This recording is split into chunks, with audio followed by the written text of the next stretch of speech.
Congress party के सदस्य हो गए, राज्यसभा से मेंबर हो गए और देश के मंत्री हो गए स्पोर्ट्स के। नवीन चावला सर, नवीन चावला, अब उनको मैं श्रद्धांजलि देता हूं, अभी उनकी डेथ हुई, लेकिन पूरी दुनिया जानती है कि जो विदेशी लॉबी है, मदर टेरेसा पर बहुत अच्छा बुक लिखा उन्होंने सर, और जो वो लॉबी सोरेस के साथ जो लॉबी गांधी परिवार को मदद करती है और जो देश के टुकड़े टुकड़े करना चाहती है, उस लॉबी के सबसे बड़े समर्थक थे। उस नवीन चावला को आपने, जो सेक्रेटरी एमपैनल नहीं था, जानकारी के लिए, उसको जबरदस्ती सेक्रेटरी एमपैनल कराया और सीधा चीफ इलेक्शन कमिश्नर बना दिया। आज यदि सुप्रीम कोर्ट के आदेश के बाद हम कानून चेंज करके लेकर आए और उसमें आप भी बैठोगे, पैनल हम देंगे, तो इसके पहले तो आपने कभी लीडर ऑफ द अपोजिशन को नहीं पूछा।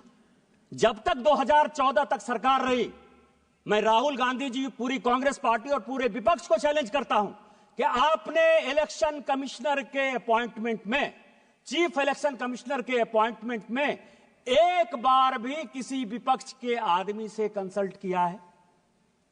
आजादी के 1950 से लेकर 2014 तक आप अपने चपरासी को, अपरासी को, कार्यकर्ता को, जिसको आपने चाहा जो है इलेक्शन कमिश्नर बना दिया। 100 चूहे खाकर बिल्ली चली हज को। आज हम ट्रांसपेरेंसी के साथ आगे बढ़ रहे हैं और उसके बाद आप चुनाव पे जो ताकतें ऐसी हैं जो भारत की डेमोक्रेसी को कमजोर करना चाहती हैं, उन ताकतों के साथ मिलकर आपने जो है पूरा का पूरा महाराष्ट्र इलेक्शन का जो है हिसाब किताब दे दिया। मैं कुछ सीटें लेकर आया हूं सभापति महोदय, बस 2-4 मिनट में खत्म कर दूंगा स्पीकर महोदय। एक ही सेकंड केवल 2 मिनट। नहीं, हाँ बैठिए, फिर आपको अच्छा, एक ही सेकंड। हाँ, इस महत्वपूर्ण चर्चा पर लंबी सूची है, इसीलिए सभा की अनुमति हो तो सभा की कार्यवाही 11 बजे तक बढ़ा दी जाए। बोलिए। सभापति महोदय, महाराष्ट्र इलेक्शन में सभी ईवीएम पर आ जाइए, ईवीएम पर आ जाइए। ईवीएम किसने लाया? हम लेकर आए ईवीएम। मैं जब 2009 में पहली बार सांसद बना तो ईवीएम से ही जीत कर आया। आपकी सरकार बन गई ईवीएम, इसका मतलब कि आप चोरी कर देते ईवीएम में? आप बताओ देश को कि ईवीएम जो है मैनिपुलेट होता है। नवीन चावला के माध्यम से हमने मैनिपुलेट कर लिया, एमएस गिल के माध्यम से हमने मैनिपुलेट कर लिया। माफी मांगो, और यदि आप ये माफी मांगते हो तो शायद इसके बारे में माननीय प्रधानमंत्री जी चर्चा कर सकते हैं। ईवीएम तो आप ही लेकर आए हो, लेकिन जो आपने जनता के मन में डेमोक्रेसी के खिलाफ, महाराष्ट्र के रिजल्ट के खिलाफ, महाराष्ट्र की जनता को जो आपने उसका अपमान किया, उस मैंडेट का अपमान किया, उसका कौन हिसाब किताब देगा? मैं केवल कुछ सीटें पढ़ना चाहता हूं सभापति महोदय।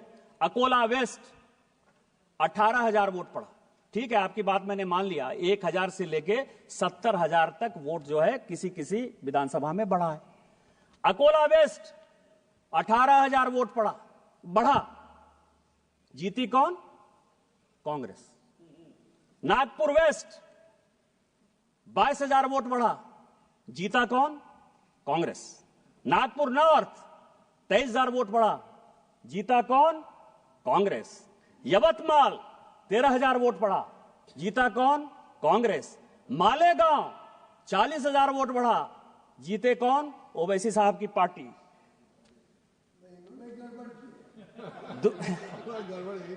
धानुआ 17,000 वोट बढ़ा, सीपीएम।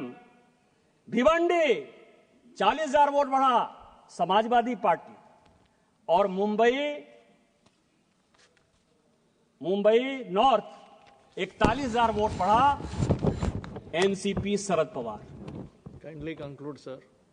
आप ये समझें, ये विधानसभा वाइज सभी पॉलिटिकल पार्टी चुनाव जीती है सर। आप किस तरह की बातें करते हो? हम लोकसभा में वहां कम सीटें लाए तो उछलने लगे कि जनता आपके खिलाफ है। और आज जो है हम जब जीत गए तो आप जो है जनता को गुमराह कर रहे हो इस डेमोक्रेसी के खिलाफ, इलेक्शन कमीशन के खिलाफ। और जो टुकड़े टुकड़े गैंग के आप सरदार हो, उस टुकड़े टुकड़े गैंग में इस देश को टुकड़े टुकड़े करने की जो साजिश है वो आप कर रहे हो। आप ऑथेंटिकेट करो कि आपने जो है गलती की और आप जो है गलत बात बोल रहे हो। इसके बाद सर लास्ट पॉइंट, मैं लास्ट पॉइंट, एक और बस अंतिम पॉइंट सर, कि जातिगत जनगणना हो, ओबीसी को अधिकार मिले, एससी को अधिकार मिले, एसटी को अधिकार मिले, इससे कोई भी आदमी परहेज नहीं करता है। उस तेलंगाना का ही जो जनगणना आया है हाउस के लिए, 54% पर, जो माननीय प्रधानमंत्री जी ने यहां कहा, और यह देश को जानने वाला सवाल है, खासकर पिछड़ों को और अति पिछड़ों को जानने का सवाल है। इस देश में 27% रिजर्वेशन इसलिए मिला है कि ओबीसी का पॉपुलेशन 54%। आज जो तेलंगाना की रिपोर्ट आई, जो आपका भी राज्य बगल का पड़ोसी राज्य है सर, वो कह रहा है कि 46% ओबीसी। क्या होगा? और उसमें क्या कर रहे हैं? वो मुसलमानों को जोड़ दे रहे हैं,